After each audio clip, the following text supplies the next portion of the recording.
Monsoon का मौसम शुरू हो चुका था। आसमान में काले काले बादल छाए थे जो भयानक तौर से चमक रहे थे।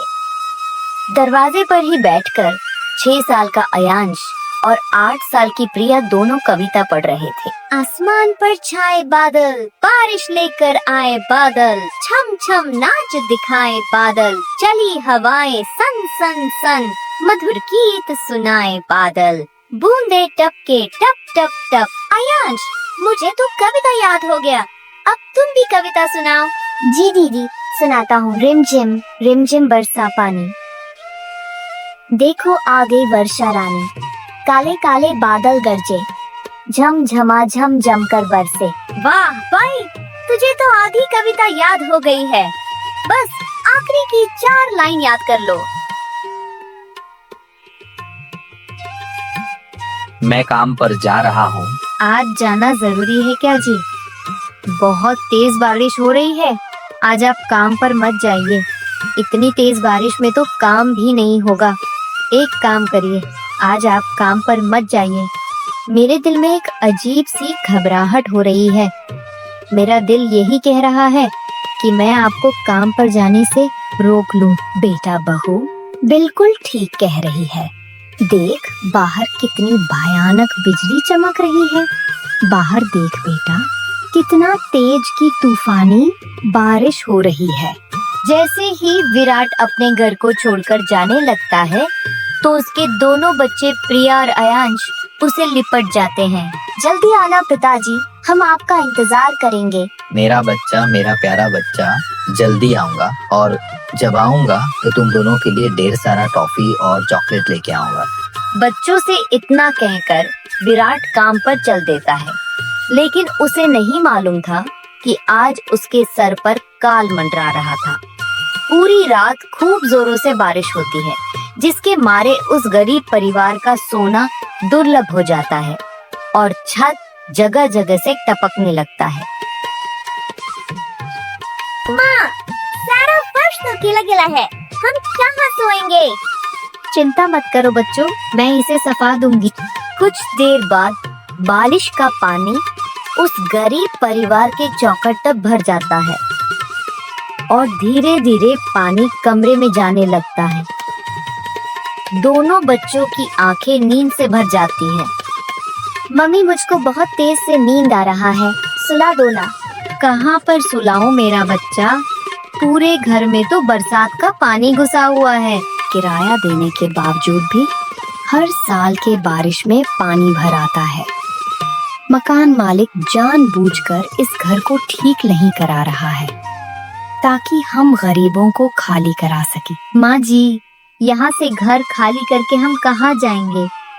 महंगाई इतनी ज्यादा बढ़ गई है कि कहीं पर भी कमरा 4-5 हजार से कम पर नहीं। बस ये तो झुग्गी ही 1000-1500 पर मिल गया, वरना इस बरसात के मौसम में हमारे ऊपर छत भी नहीं होता। बरसात का पानी साफ करते करते सुबह के 8 बज जाते हैं।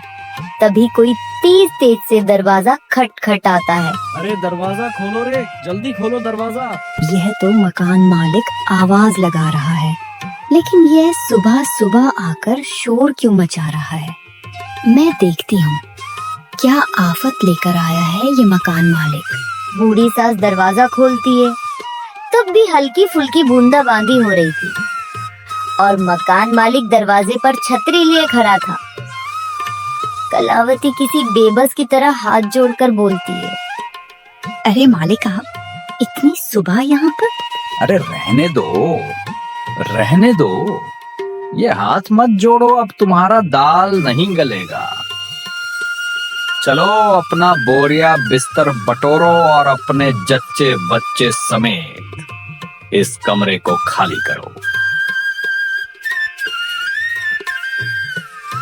लेकिन क्यों सेठ जी, मेरे पति तो समय पर किराया दे देते हैं। इसी महीने थोड़ी देर हुई है, लेकिन वो आज कमा कर आएंगे तो पैसे दे देंगे। अरे लगता है किसी ने तुझको खबर नहीं दी, तेरा पति मर गया है। रात की बरसात में सब्जियों की ट्रक लेकर जा रहा था।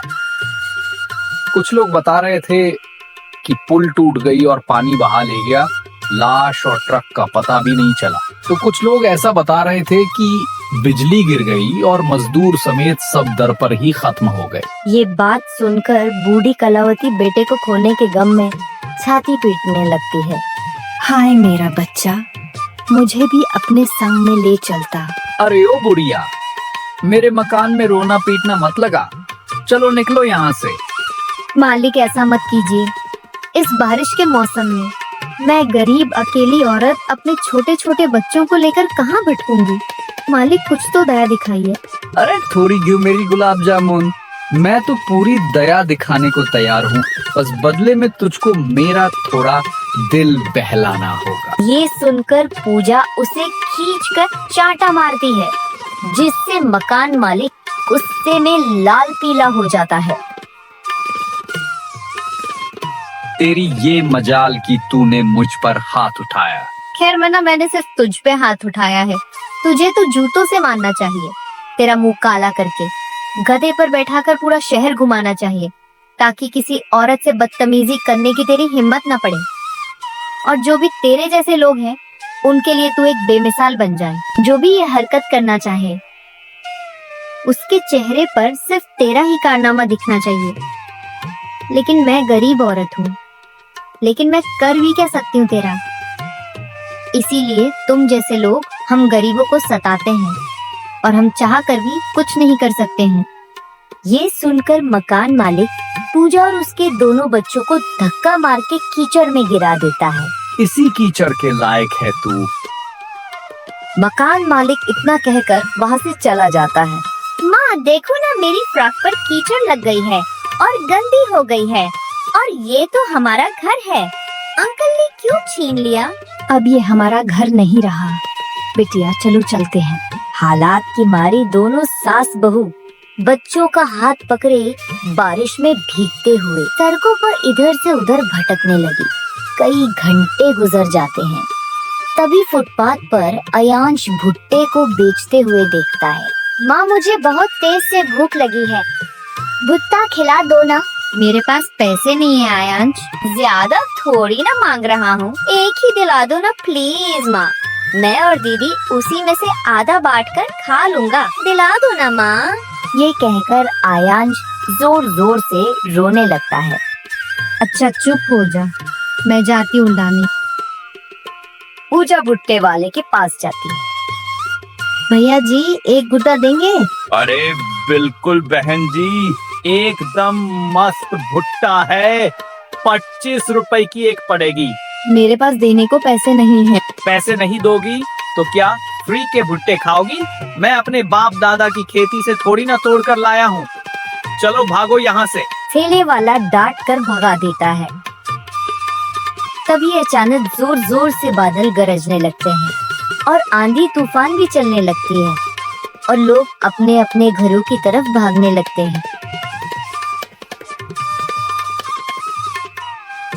लगता है बहुत तेज से बारिश आने वाली है। चलो घर चलते हैं।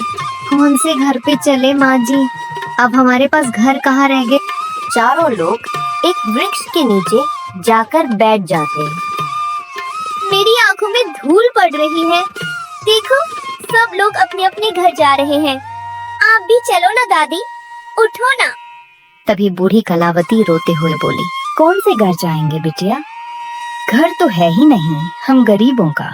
माँ जी देखो बारिश होने लगी, सर छुपाने के लिए जगह ढूंढना होगा। चारों एक बस स्टैंड पर आ जाते हैं। पूरे सड़क पर सन्नाटा छा जाता है। तभी पुलिस की एक जीप सड़क से जाते हुए एक अनाउंसमेंट करती है। सुनिए सुनिए सुनिए, मौसम विभाग ने जारी किया है, अगले 1 सप्ताह तक ताबड़तोड़ बारिश होने वाली है। अपने अपने घर में बने रहिए, सुरक्षित रहिए और अपने परिवार वालों के साथ खुश रहिए और बारिश का आनंद लीजिए, लेकिन भूलकर भी अपने घर से बाहर मत निकलना। अगर मेरे मना करने के बावजूद भी मैंने किसी को सड़क पर देख लिया तो डंडे से उसका शरीर लाल कर दो। तभी गरीब परिवार को स्टैंड पर देखकर पुलिस वाला डांट कर बोलता है, अरे तुम सबके कान में धूल जम गई जो सुनाई नहीं दे रहा है। कहाँ जाए साहब, घर नहीं है हमारे पास, ये सड़क ही सहारा है। वो सब मैं नहीं जानता, लेकिन तुम सब यहाँ नहीं रह सकती हो। उठो, नहीं तो मैं डंडे मारूंगा। पुलिस के डर से वो लोग वहाँ से उठकर आगे चले जाते हैं। आसमान से बरसात के साथ साथ बड़े बड़े ओले गिर रहे थे। सुबह से शाम रात तक बरसात में भीग कर बेचारे गरीब परिवार वाले थर थर कांपते जा रहे थे। माँ, मुझे बहुत तेज से ठंड लग रहा है। माँ, घर चलो ना। इतना बोलते बोलते ठंड और जकड़न के कारण अयांश बेहोश होने लगता है। माँ, आयांश को कुछ हो गया है, देखो ना। मेरा बच्चा, आके खोल बेटा। माँ जी, देखो ना इसको क्या हो गया। बहू वो देख, वहाँ पर सर छुपाने की थोड़ी जगह है, वहीं चलते हैं। बरसात की कहर उस गरीब परिवार को कचरा दान में ले आता है। जहाँ शहर का कूड़ा पड़ा था वो सब एक पाइप लाइन में बैठ जाते हैं। इधर बारिश लगातार होता जा रहा था। आयांश, मेरा बेटा, उठ जा। क्यों? तू हम सबको डरा रहा है, हमें घर भी चलना है। हे भगवान, बड़ा निर्दयी है तू। हर वक्त बस सिर्फ तू गरीबों को ही सताता है। हिम्मत हारी हुई पूजा टूटे हुए दिल से भगवान को बहुत कोसती है और रो रो कर आयांश का हाथ पैर मलती है। तब जाके वो आंखें खोलता है। इसी तरह से उन्हें 2 दिन तक इसी पाइपलाइन में बिना कुछ खाए पिए रहना पड़ता है। उधर अमीर लोग के लिए बरसात का मौसम सुहानी खुशियां लाता है, जो अपने बंगलों और ऊंचे मकानों में मौज मस्ती में थे। माँ, बहुत तेज से भूख लग रही है, पेट भी दुख रहा है। भूख तो लगेगी मेरी बच्ची, 2 दिन से तुमने कुछ खाया भी नहीं है। तुम लोग यहीं रुको, मैं कुछ खाने का इंतजाम करती हूँ। बारिश में भीगते हुए पूजा कचरा बीनने के लिए निकलती है। जहाँ कूड़ेदान में भी घुटने तक पानी भरा था, वो जैसे ही कूड़ेदान में पाँव डालती है तो एक कांच का टुकड़ा उसके पाँव में घुस जाता है। माँ, मेरे पैर में लगता है, कांच चुभ गया। किसी तरह गरीब बहू कचरा बेचकर 20-20 रुपए में डबल रोटी लाकर बच्चों को खिलाती है। जहाँ एक तरफ गरीब परिवार का नसीब था जो कचरे में पड़े थे, वहीं दूसरी तरफ सड़क पार अमीरों की चमचमाती कोठियां थी। धीरे धीरे बारिश इतना ज्यादा बढ़ जाता है कि पाइपलाइन में भी पानी भर जाता है। बहू, इस जगह में भी तो पानी आ गया। अब हम यहाँ से कहाँ चलेंगे? घर तो पहले से ही छिन गया और अब हमारे पास इतने पैसे भी नहीं है कि हम दोबारा किराए पर कमरा ले सकें। तभी पूजा आसमान में देखती है पंछियों को जो तिनका लेकर जाती हैं। माँ जी, हम घर बनाएंगे। जब ये छोटे परिंदे इस मौसम में इतना संघर्ष कर सकते हैं तो हम क्यों नहीं? दोनों सास बहू जुगाड़ लगाकर घर बनाने को सोचती हैं।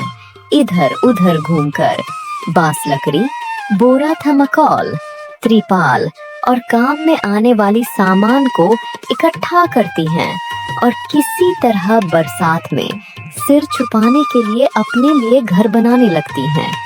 कई बार तूफान के चलते काफी दुविधा आती है, लेकिन आखिरकार वो घर तैयार कर लेती हैं।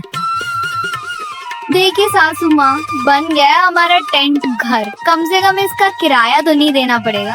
ऐसा कहते हुए दोनों के आंखों में गम के संग एक संतोष भी था।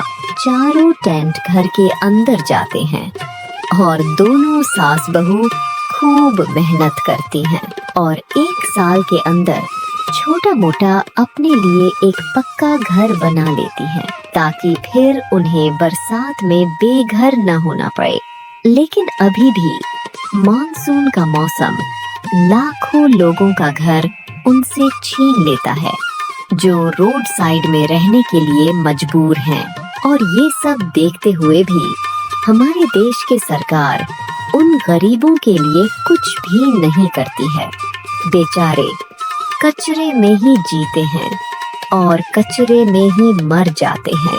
जिस देश के करीब ऐसी हालत में जी रहे हैं, उस देश का